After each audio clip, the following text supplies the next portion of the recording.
Hey everybody, welcome to Comics CC Studio. I'm your host Brent and I am joined once again by Dylan, and we will be talking about Supergirl Woman of Tomorrow in two parts.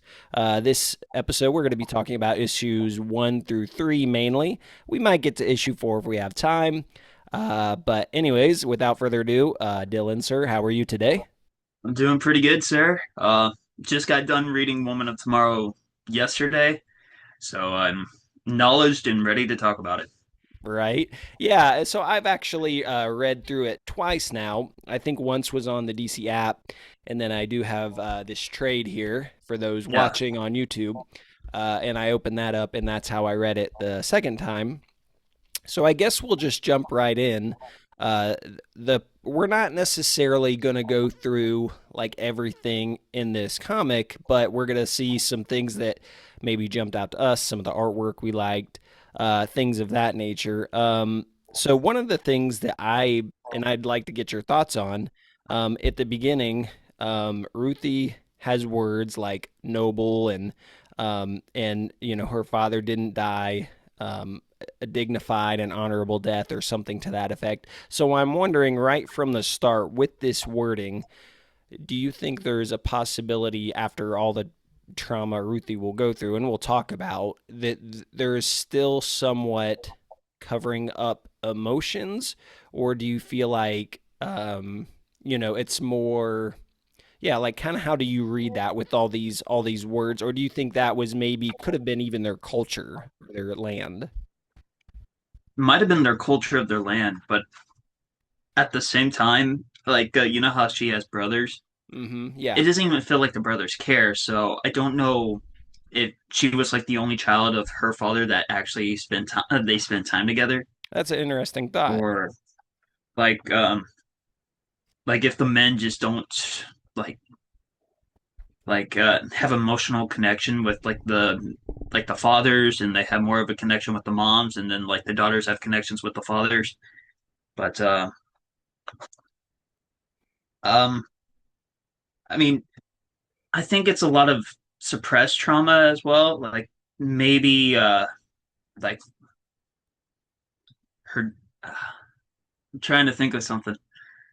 uh It's all good. While you're thinking about that, so I just have a couple notes here that maybe she's hiding her emotions yeah, um, with noble words. Maybe the trauma. She's learned to cover up with emotional words and use more proper words. She's like having trouble processing it, acting things of that big nature. to acting acting confident to try to make herself seem like she's not as affected. Yeah, yeah, definitely. And let's see here. Or it's important to either, as she's recounting what happened, it's either important to her, or again, like we were saying, it could have been that type of a land, that type of a world, and maybe she heard that speech as she was growing up, and that Yeah. influenced her decision when she was starting to write this. But I'll jump to you though. So, is there anything from this first issue that stood out to you, or you were like, that you would want to talk about? I thought it was very cool how when Krem and first approaches Supergirl and Ruthie, like when Supergirl and Ruthie are talking about having to find Krem, and Krem shoots them like with the bow and arrow.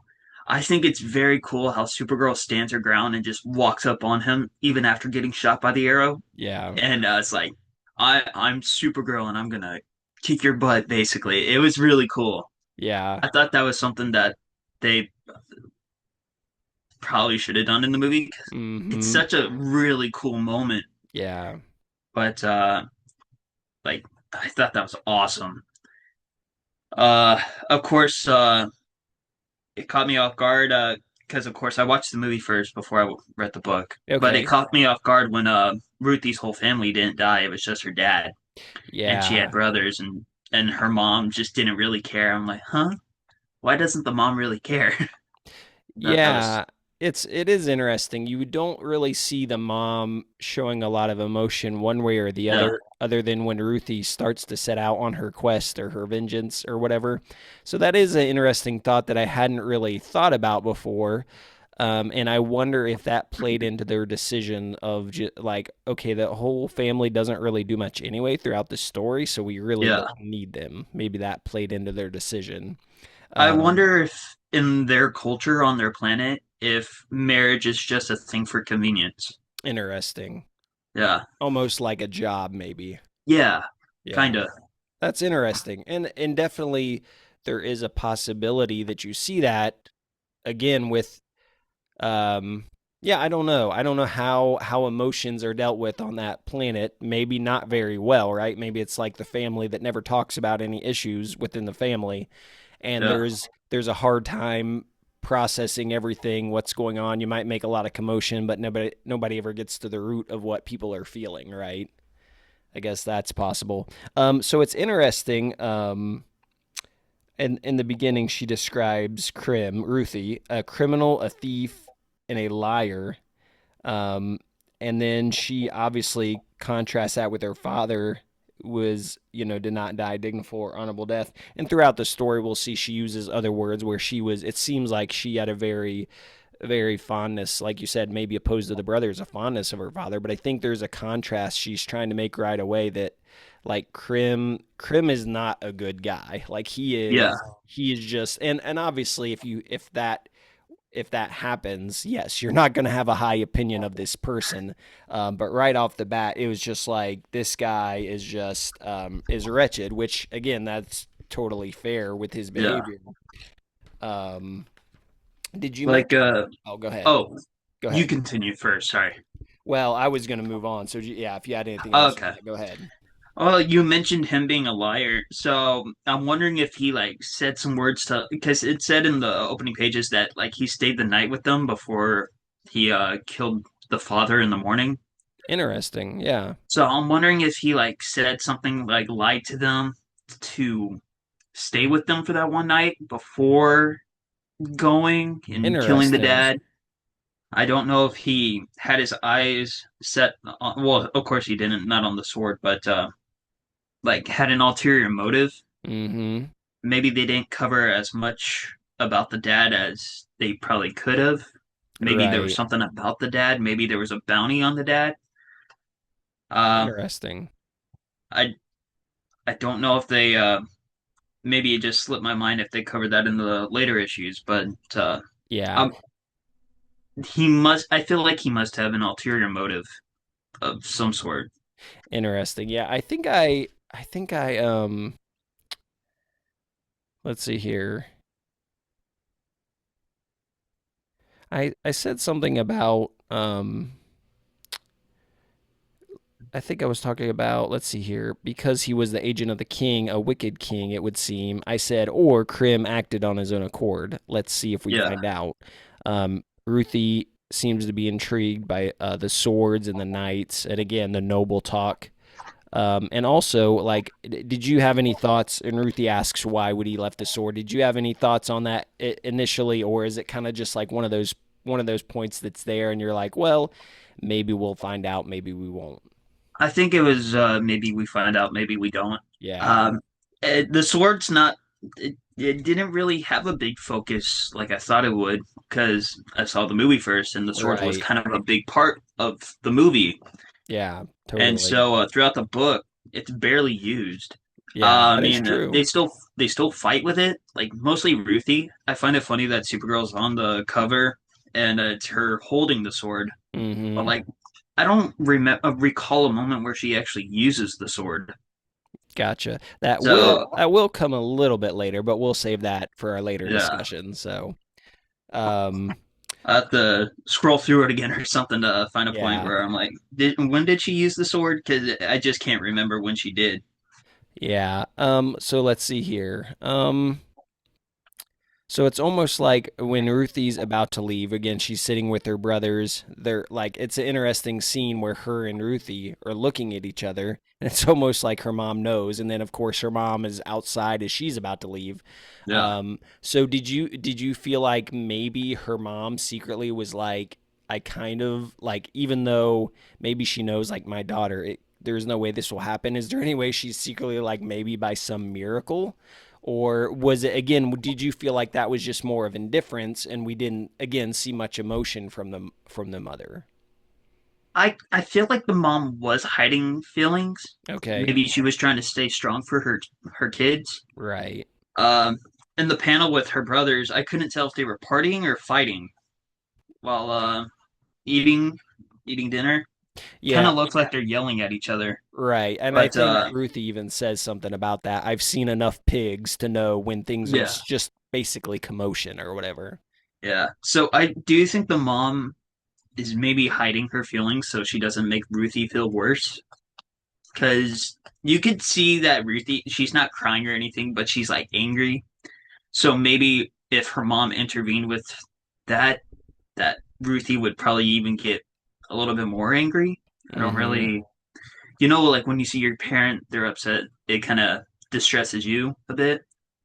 So it might be that. At the same time, it might just be part of their culture that they're supposed to suppress their feelings a bit from what they really feel. That's very Or true. Very true. This is a or totally off topic, but you think of if you've ever seen Star Trek and Spock, right? He oh yeah, typically, the Vulcans don't show much emotion.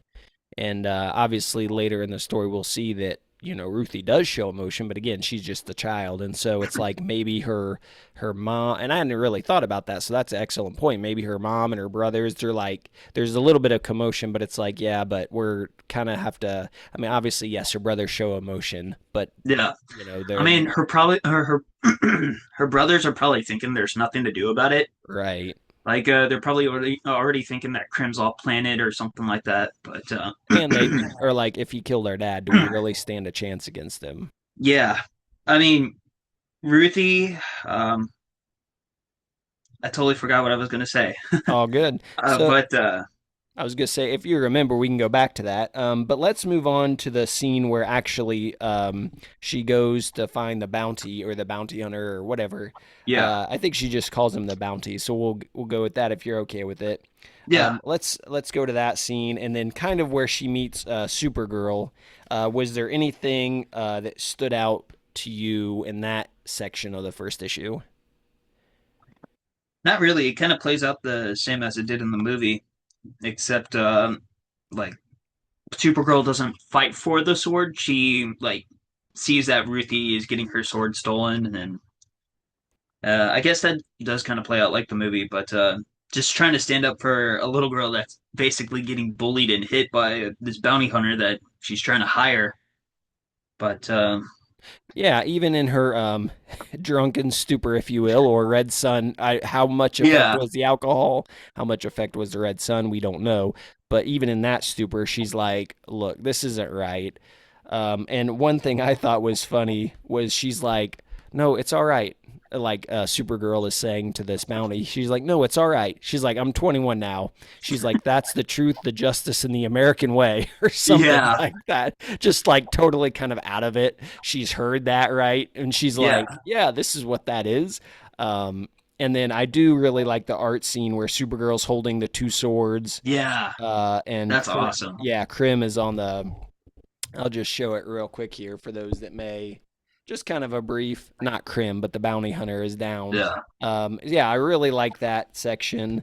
Um, I like how Crypto just pops his head in. yeah, he's. That panel, I think it's hilarious. I will say the art in this book by I think it's Bilquis Evely or Evely or I forgive me for the last name, but the art in this thing is amazing. The colors, Oh yeah, the art. they did an Um, amazing job at gathering this group of talented writers and artists. yeah, Tom King. Yeah. I really do like how on a lot of the scenes you hone in on the facial expressions, even in Oh this yeah. first scene where right before Supergirl's about to throw up again, Ruthie's kind of gathered her in the room and she's like, "What's going on?" She's like, "You're not supposed to see my Supergirl outfit." And then she looks at her and just the artwork, and then she's like starts throwing up again. I just really think the facial expressions and the eyes in this are done so well, which I think is big because when you don't have motion, those things can say so much about the story. Absolutely. And so then we can kind of go on to the last part of the first issue about Krim and obviously shooting Supergirl. You mentioned that a little bit.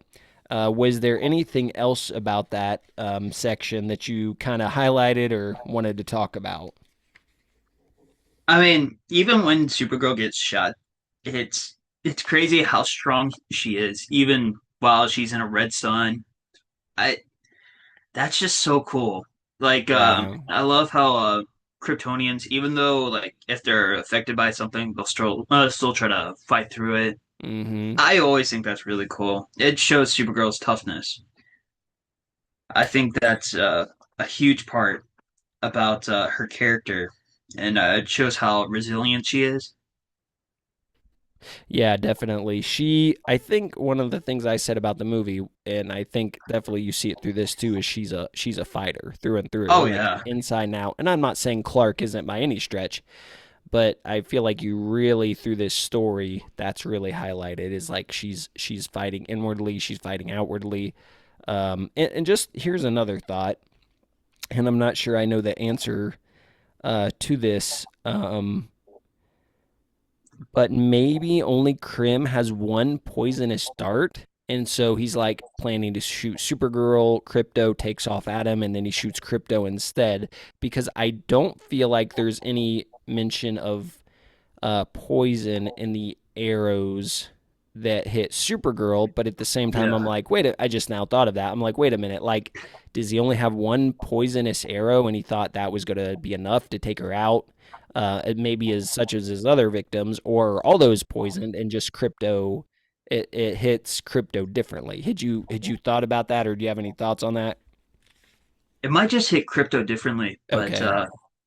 I think well because he's a dog and a smaller body, of course. Mm-hmm. I think that it could possibly just hurt him a bit more.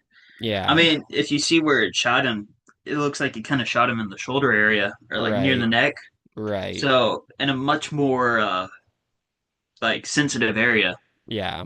Yeah. That oh, you go. Oh, I was just gonna say I tend to think maybe his first one, like he's got his poisonous arrow to kind of hit the victim, and if that doesn't finish him off, he finishes him off with the other arrows. That's kind of Yeah, my take on it, but I could be wrong, and I don't know that it necessarily says or you really get. So it could be either way, open to yeah, interpretation, I suppose. Yeah. So then, of course, then she goes up. She knocks out the bounty. Krim runs away, and Ruthie's like, I don't think he knew that ship was going to take off. He's just trying to make it escape. And then of course the ship takes off because it was like pre-started or whatever. And yeah. that's kind of the end of that. One of the things that I did like is the scene, and then I think we can move on unless you had something else. Is the scene where Supergirl gets down on her knees. She's talking to Ruthie. She's at her eye level, and she's like, you're a very nice girl, but we can't just kill people. She's like, I understand that it's hard to lose somebody, but it's not. And I like the line where she says, "It's like my mother said," which obviously her mother, had passed. Life is about compassion and not fury. And I thought that was so good. And then Ruthie, of course, at her age and with everything going on in her mind, she's like, "How?" And she doesn't know Supergirl's story at this point. She's like, "How could you even understand?" And I thought that was a really great scene of just those two interacting where Supergirl seems to finally start to connect a little bit with Ruthie. Maybe not to the degree she will later on in the stories as Yeah. they go after Krim. But I I think thought that was really great. yeah, I think that's the first time we really see Ruthie show how much she loved her dad. That's a good point. Uh, like how much anger she's holding behind it. I mean, how much she wants to take down Krim. Uh, it's a great scene. Uh, like you said, with the art and them focusing on facial expressions, it's done perfectly right here. You Yeah. can see their eyes. It's amazing. Yeah. You Yes. can see that look in Supergirl's eyes. Just like, man, I really relate to you. I know, like that feeling of understanding. Yeah, but I also think it's the awesome. feeling of when we go through stuff, Oh sometimes yeah, we don't really think about other people and what they've been through. We kind of just think of our own issues. And I don't think there's necessarily anything wrong with that. It's just when we have that grief or that anger or that whatever, it kind of blinds us to everything else. So let's jump on, unless you had anything else, let's jump on to the second issue, kind of their sounds good. on the space journey or the space bus, if you will. Um, I think what? this is one of my favorite issues. Okay, yeah, I would actually say out of the three, I was thinking about it. I was like, it's got to be, I think either two or three, um, and some of the artwork in this second issue as well. Yeah. So, what stood out to you about this issue in particular? The art where it looks like Supergirl turns into a phoenix. Yes. That's awesome. It Mm, I know it's not like on topic, but it reminds me of like X-Men Jean Grey a bit, and I think that's so cool.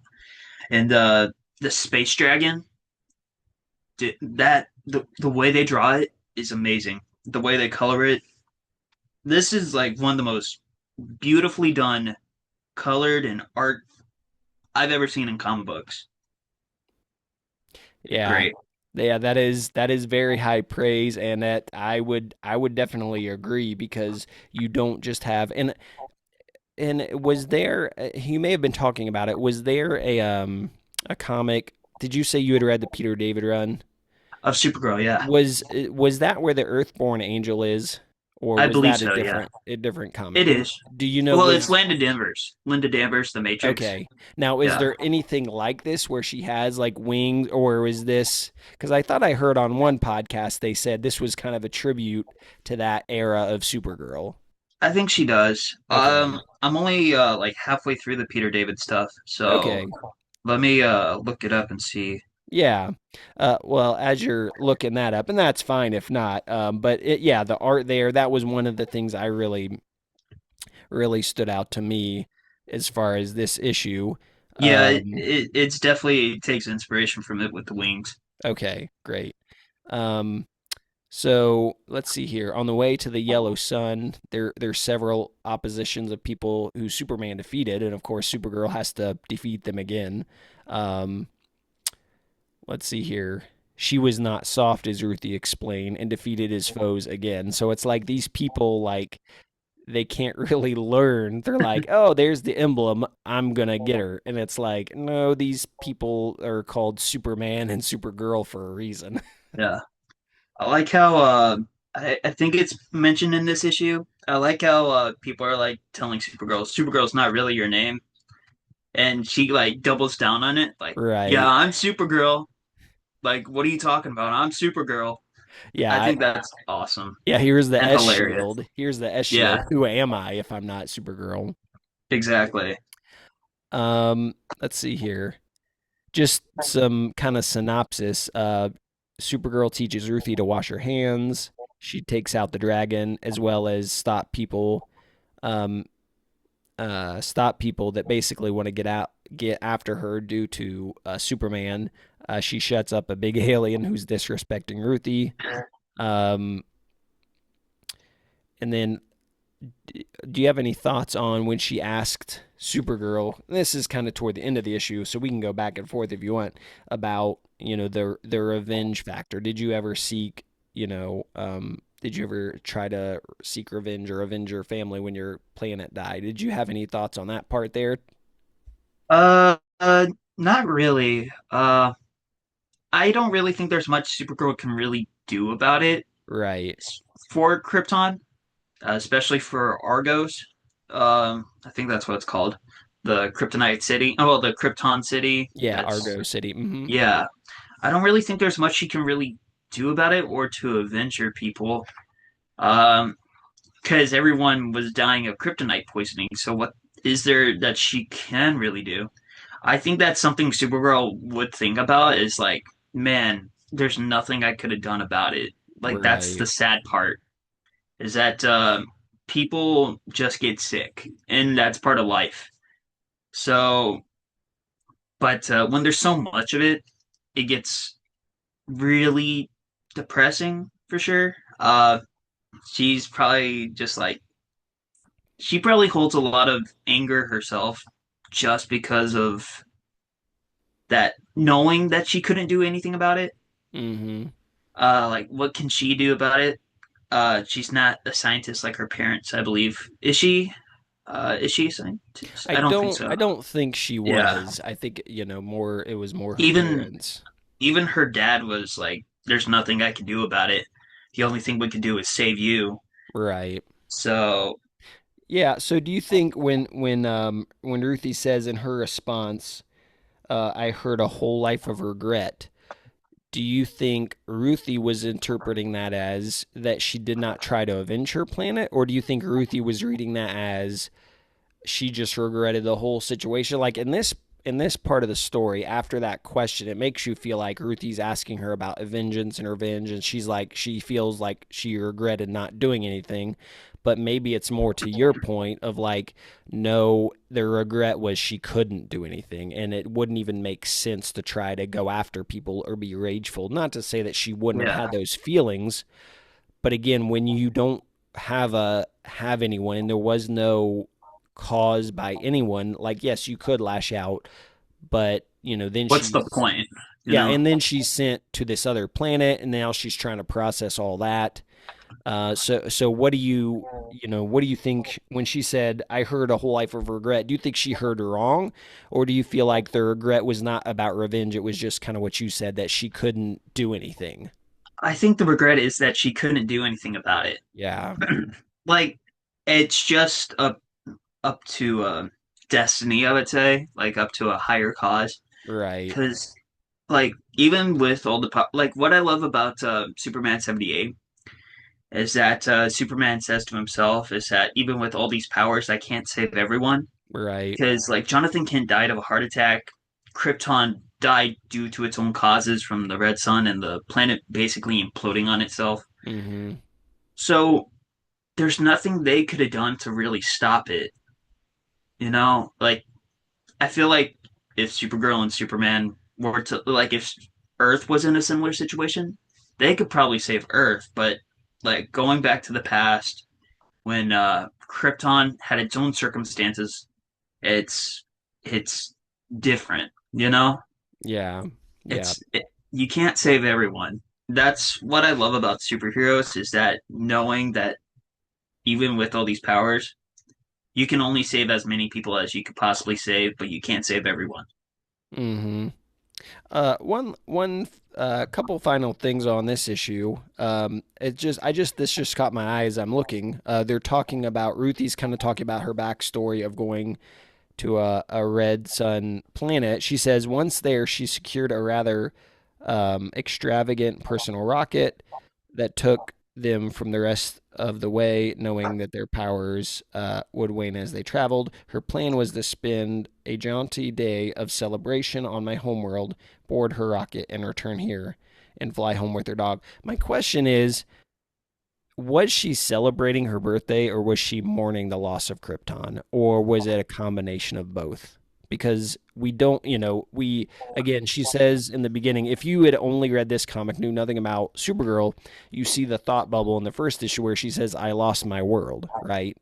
So you at least know she's lost her world if Yeah. nothing else. So do you think, or and maybe because we have the benefit of knowing the movie, knowing some of the other comics, knowing a little bit about Superman, Supergirl, do you think it was more celebration for her birthday, or do you think it was a little bit more grief, or do you think I it's think it kind was of grief. ambiguous? Okay, I I feel like Supergirl's not the type of person to really go out of her way to celebrate her birthday. And so, I mean, I think a lot of it is just like trying to memorialize Krypton, especially on her birthday, which is like, I guess, a big part to her because she survived. right. So maybe I think a lot of it is just her trying to remember Krypton. As I hope it makes sense what I'm saying. Yeah, yeah. I think a lot of it is just because she's mourning Krypton, like she misses home. Yeah. Yeah, that's a great point. And then just kind of closing out issue two, I really like on the last page of issue 2 where it says Supergirl Woman of Tomorrow Chapter 2, Wounded, Stranded, and Impotent, or Impotent, is the scene of her and Ruthie looking at the stars. And then even the scene below that, that's just beautiful. But I think anytime they show space, like the space dragon, the stars, the way that they draw it here is like, it is amazing art and it's incredible. And I give all the props to Bilquis um, Evely or Evely or I'm however you pronounce her surprised. last name. I don't know. I'm surprised she doesn't do more like artwork. This is the first thing I've ever read of hers, so it's it's really surprising that I've never really heard of the artist before this. Mm-hmm. So I don't know if this is like her magnum opus or whatnot, Yeah. but And also, I mean, I part of the artwork, but then the colors too. I mean, they really go hand in yeah. hand. Oh Matheus yeah. Lopes is the colorist, and yeah, that team. I feel like just yeah, um, give them anything really because it's incredible. So we don't have too much longer here, Can but I I oh point yeah, out like go one for thing it, that yeah, I go for it. I love like when they're on the space shuttle with all the Mm-hmm. people Right, and Ruthie like all the aliens that are like sitting next to her and she's like calling them out when they're like trying to sleep on top of her or like right, leaning on her. I think it's so funny how she's like, I am Ruthie and I'm hunting down Crim of the Yellow Hills and she's like giving them this whole speech. And then like the one dude, he like crashes out on her and is like, shut your horrid mouth. I think that's hilarious. And then like Supergirl hits him. I think that's hilarious. He like looks at her and then just like shuts up and goes back to bed. right. That's After he's just hilarious. dripping all that blood. Yeah, that is. I laughed so hard when that happened. Yeah, the Or first like at the beginning of the book, and like Ruthie gives him that speech. Like the other dude that speech, and he's right. just like, "What? What are you talking about?" Yeah. I think it's hilarious. And then he leaves her alone. Um, and then the second guy doesn't and suffers the consequences of Yeah, messing with Supergirl, thinking like, yeah, this girl's not gonna help you, and it's like, oh, just kidding. yeah. I think it's like really great comedy. It's hilarious. Like Yeah. I find it so funny that Ruthie keeps like repeating those lines. Mm-hmm. Like I can't remember all of it, of course, but I'm Ruthie hunting down Crim of the Yellow Hills, and Right. she says it at least 3 times per issue. That's funny. It's That's funny. yeah, And that kind of plays on the movie. We'll just kind of integrate the movie as we yeah, have been. But yeah, that kind of plays on the movie where Supergirl like mocks her a little bit as she's yeah. telling Lobo in the movie. She's like, "I'm Ruthie, and kind of mocking her. She's like, "I've heard this before, Ruthie. You're saying it way too much." Do you Obviously, think that they're making fun of the comic in that way? I, I mean, I guess possible, but I don't know if I saw it that way when I saw it. I think it was more of just Supergirl being annoyed at Ruthie. Like Ruthie, Yeah. I get the Well, I point. would be annoyed too because Ruthie says it so much throughout the comic book that it's funny. Yeah, yeah. And the movie, I don't know. She said it like maybe what 2 or 3 times Yeah, when she meets Lobo. So Supergirl really hasn't heard it all the time, but yeah, and again in the course of this movie, Supergirl has her own journey to go on as far as her kind of figuring out what she's doing and who she is and all that good stuff. But yes, it is kind of funny that she's like kind of making a little bit of fun of her. yeah, So we'll talk. We got about 5 minutes left, but I do think one of the biggest missed opportunities from the movie was Maypole, and obviously the third issue. I don't know. Like, I think would there because they changed it from the violence of the brigands to the brides and all that. I don't. I think you still could have incorporated it yeah. some, I but I think don't know if it would have worked as well. I think both are very hard to adapt. I mean, because issue 3 it's kind of it's a racial thing, Right. and then you have Krim basically slaughtering a whole race of people. So it's like it's very controversial if they added it to the movie. I would have said, like I would think, Yeah. even with the children and the brides in the movie, like I thought that was a little weird, but I I understand why they changed it because you can't put into a movie that a PG-13 movie that is of them like making you know what I mean. I don't want to. I would say it would have been very controversial if they tried. Yeah, I guess that's possible. I guess I don't know. I feel I mean maybe yes, I'm sure in our society, especially in America, Yeah, yes, worldwide maybe. Um but really I think it could show just the evil of that oh yeah, and why it's evil. Um without getting too philosophy or whatever. Whatever word I'm trying to say there. Yes, I think there could have been a way to do it where maybe you don't have to go quite as in depth as yeah. complete. I guess I've heard other people say, complete genocide of one whole race, right? Or one whole people group.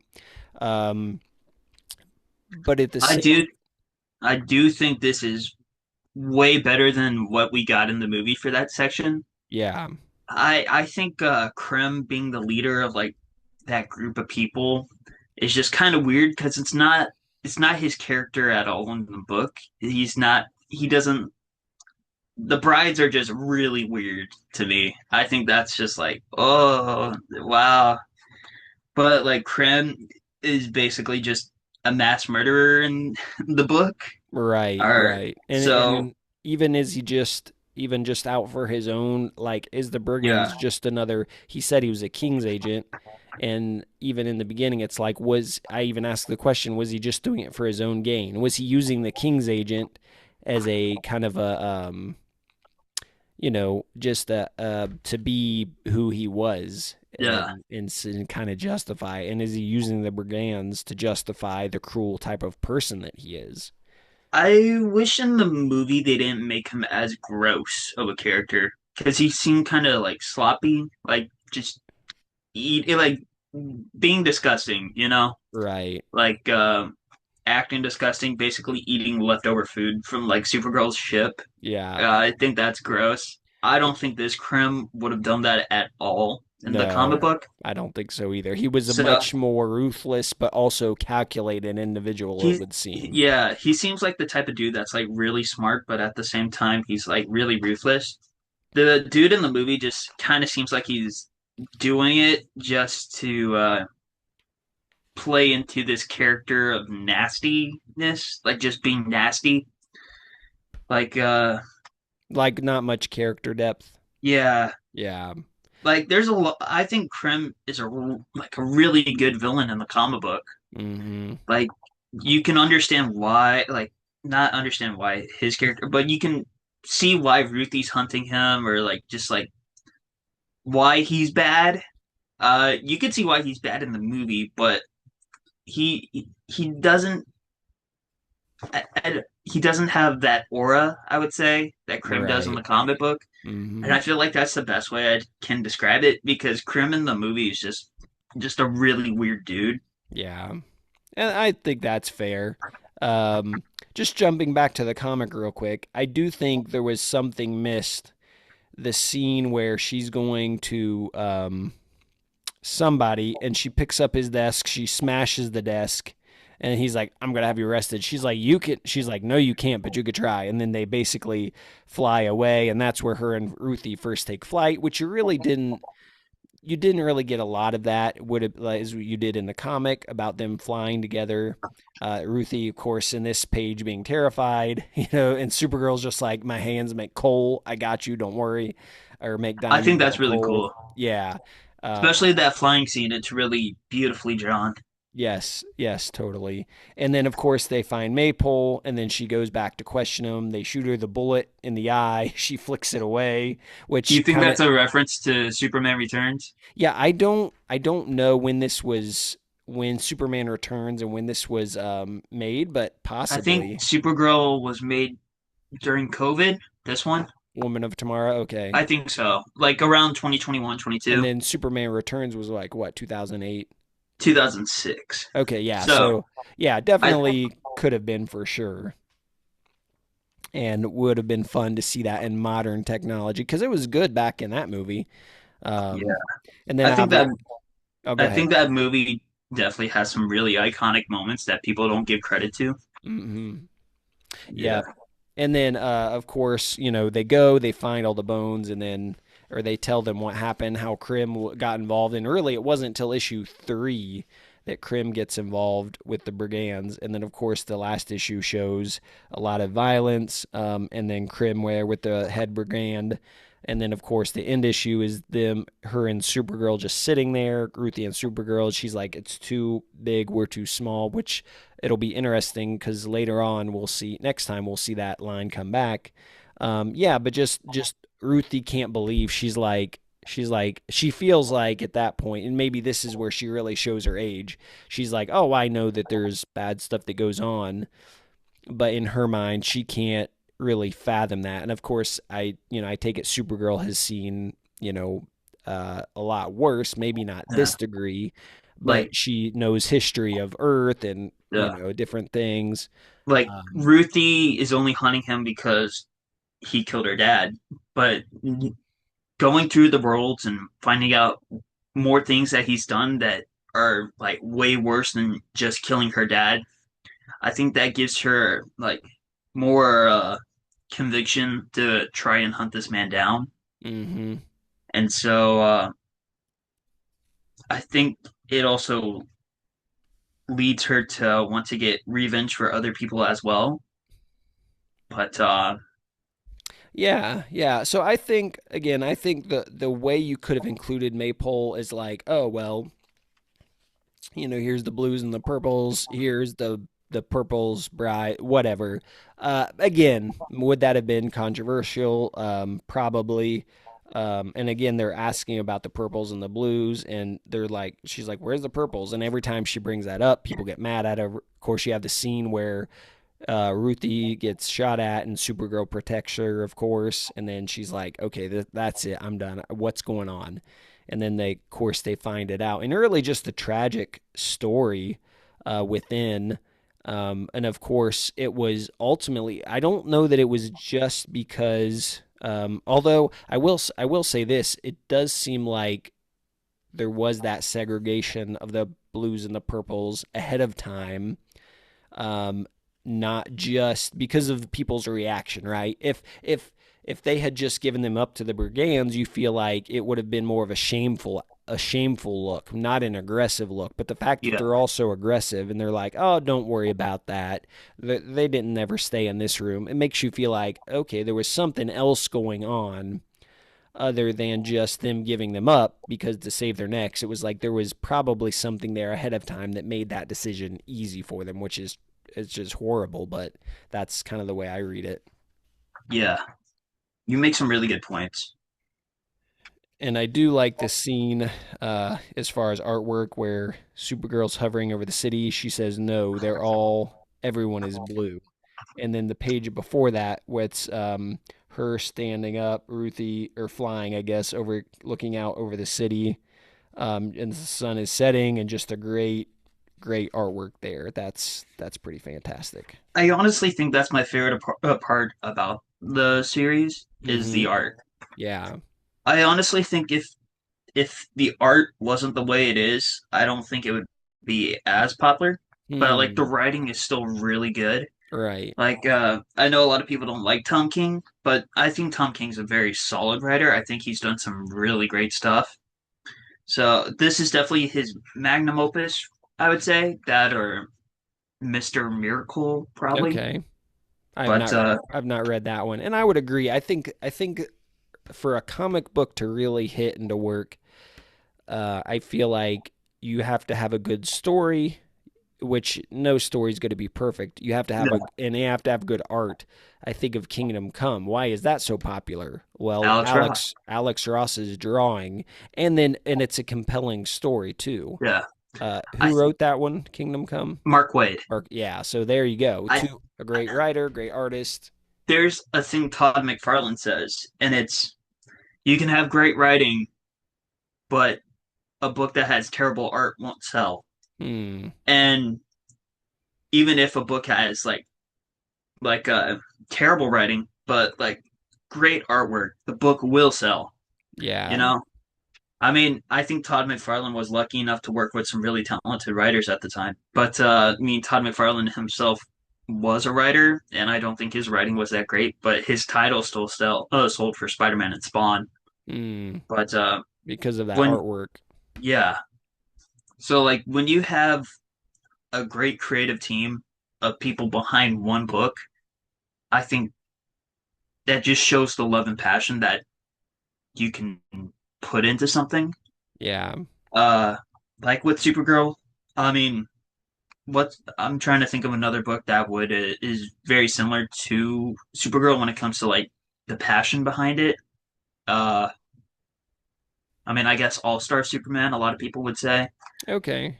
but I would say this Woman of Tomorrow is like the All Star Superman of of Supergirl. You know what I mean? Hmm. Just Yeah.